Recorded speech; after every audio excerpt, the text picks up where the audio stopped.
No temas acoger lo que Dios prepara, aunque no entiendas el porqué. El Señor escribe más lejos de lo que alcanza nuestra fe. Lectura del Santo Evangelio según San Mateo. Jacob engendró a José, el esposo de María, de la cual nació Jesús, llamado Cristo. La generación de Jesucristo fue de esta manera. María, su madre, estaba desposada con José, y antes de vivir juntos resultó que ella esperaba un hijo por obra del Espíritu Santo.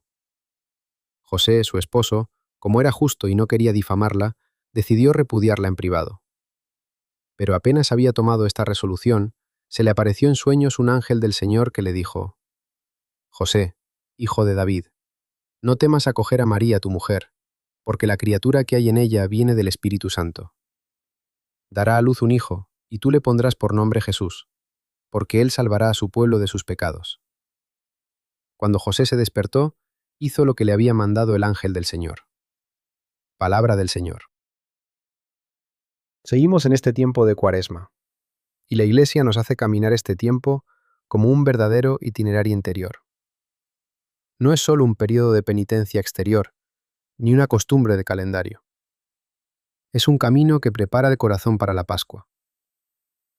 Al comienzo de la Cuaresma, el Señor nos sacude. Conversión, ayuno, oración, limosna. Nos invita a salir de la superficialidad y volver a lo esencial.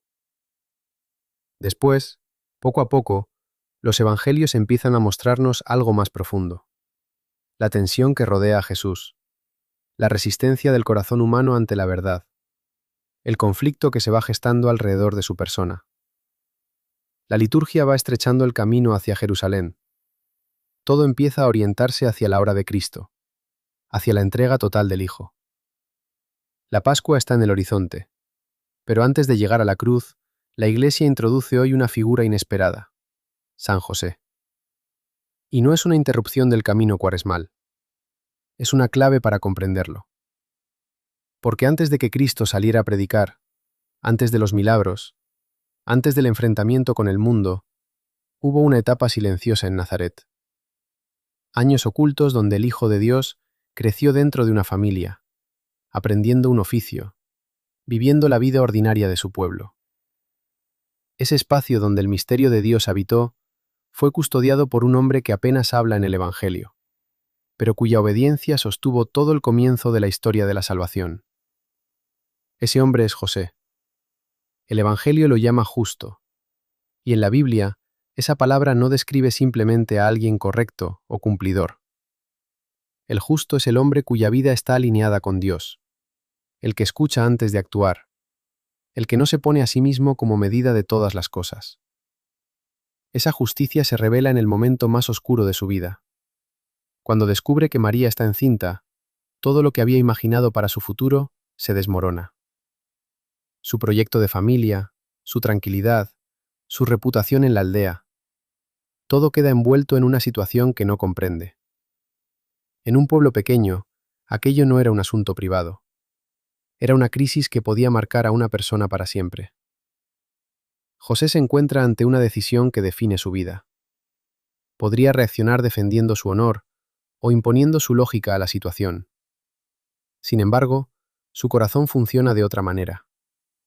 No actúa movido por el orgullo ni por la necesidad de controlar lo que ocurre. Permanece abierto a Dios, incluso cuando la historia parece incomprensible. Cuando finalmente comprende el origen de lo que sucede, su vida cambia de dirección. Acepta custodiar a María, acoge al niño y reorganiza toda su existencia alrededor de una misión que no había elegido y que nadie a su alrededor entenderá plenamente. Ese paso interior revela algo muy profundo sobre la fe.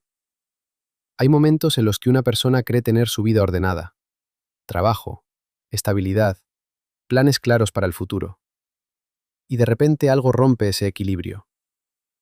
Puede ser una situación familiar inesperada, una responsabilidad que hiera sin haberla buscado, o incluso una llamada de Dios que cuestiona la manera en que uno estaba viviendo. En esos momentos aparece la verdad del corazón. Algunos se cierran para proteger lo que habían construido. Otros intentan recomponer la vida ignorando la voz de Dios. Pero existe también otro camino, el que recorrió José. Aceptar que el Señor puede escribir una historia más grande que la que uno había imaginado. La grandeza de José nace ahí. No en gestos espectaculares, sino en una fidelidad concreta que transforma lo cotidiano. Su trabajo, su silencio, su responsabilidad diaria se convierten en el lugar donde Dios prepara la llegada del Salvador. En la casa de Nazaret, en medio de una vida aparentemente normal, se estaba custodiando el misterio más grande de la historia. Por eso la Iglesia lo coloca hoy delante de nosotros, en medio de la Cuaresma. Antes de contemplar la cruz, antes de llegar a la Pascua, necesitamos aprender algo esencial. Dios actúa muchas veces en lo escondido y busca corazones que sepan custodiar su obra con humildad. Pidámosle hoy a San José esa fidelidad silenciosa. Señor, danos un corazón que sepa escucharte en medio de la incertidumbre y que no tenga miedo de poner toda la vida al servicio de tu plan. Que así sea. Amén. Como José guardando el misterio de un Dios que quiso nacer. La historia de salvación comenzó en un hombre que supo obedecer.